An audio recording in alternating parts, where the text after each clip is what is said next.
నడిపినాం. మేము ఎన్నడూ కక్ష సాధింపు రాజకీయాలు చేయలేదు. మీకు ఒక ఉదాహరణ చెప్తాను రాష్ట్ర ప్రజలకు. 2014లో నా మీద ఎంపీగా కాంగ్రెస్ పార్టీ నుండి వివేక్ గారు పోటీ చేసి ఓడిపోయారు. వారు ఓడిపోయిన తర్వాత వారిని పార్టీలోకి తీసుకొచ్చుకొని ప్రభుత్వ సలహాదారు ఇచ్చినాం. 2018లో నా మీద చెన్నూరు ఎమ్మెల్యేగా కాంగ్రెస్ పార్టీ నుండి వెంకటేష్ నేత గారు ఓడిపోయారు. వారిని పార్టీలోకి తెచ్చుకొని 2019లో పెద్దపల్లి ఎంపీ చేసినాం. మేము కలుపుకపోయే పని చేసినాం తప్ప కక్షలు పెట్టుకొని వ్యక్తిగతంగా ఏదో చేయాలనే ఆలోచనలు మా 10 ఏళ్ల ప్రభుత్వంలో మేము చేయలే.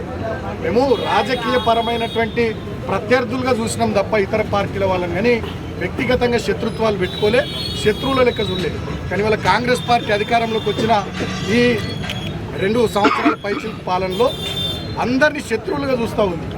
రాజకీయపరమైనటువంటి వైరుధ్యం, ప్రధాన ప్రతిపక్షం వీళ్ళు ప్రజల తరపున మాట్లాడుతున్నారు, దీన్ని మనం స్వీకరించాలి అనే ఆలోచన చేస్తలే. మేమేం మాట్లాడినా మేమేం చేసినా మమ్మల్ని శత్రువులాగా చూసి మమ్మల్ని కేసులు పెట్టి జైళ్ళలో పెట్టియాలి, లేకపోతే దాడులు చేయాలి, లేకపోతే బెదిరియాలి, లేకపోతే ప్రజా తీర్పును తుంగలో దొక్కి వీళ్ళని ఇబ్బందులు పెట్టాలనేటటువంటి పిచ్చి ఆలోచనలు వీళ్ళు చేస్తూ ఉన్నారు. ఆనాడు ఏమన్నారు వీళ్ళు 2023 అసెంబ్లీ ఎన్నికలప్పుడు 6 గ్యారంటీలు కాదు 7వ గ్యారంటీ ప్రజాపాలన, అదేవిధంగా రాజ్యాంగబద్ధమైనటువంటి ప్రజాస్వామిక వాతావరణం కల్పిస్తాం, అది 7వ గ్యారంటీ అన్నారు.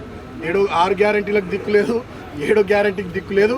ఇవాళ ఎవరు ప్రశ్నిస్తే వాళ్ళ మీద కేసులు, ఎవరు మంచిగా ప్రజల గురించి మాట్లాడితే వాళ్ళ మీద కేసులు, ప్రజలు ఇచ్చినటువంటి తీర్పును కూడా తుంగలో దొక్కుతూ ఇవాళ ఇష్టం వచ్చినట్టుగా చేతులు అధికారం ఉంది కదా అని అధికారం మత్తులో అహంకారంతో ఈ ప్రభుత్వ పెద్దలు ప్రవర్తిస్తూ ఉన్నారు. దీన్ని రాష్ట్ర ప్రజలంతా కూడా గమనిస్తూ ఉన్నారు.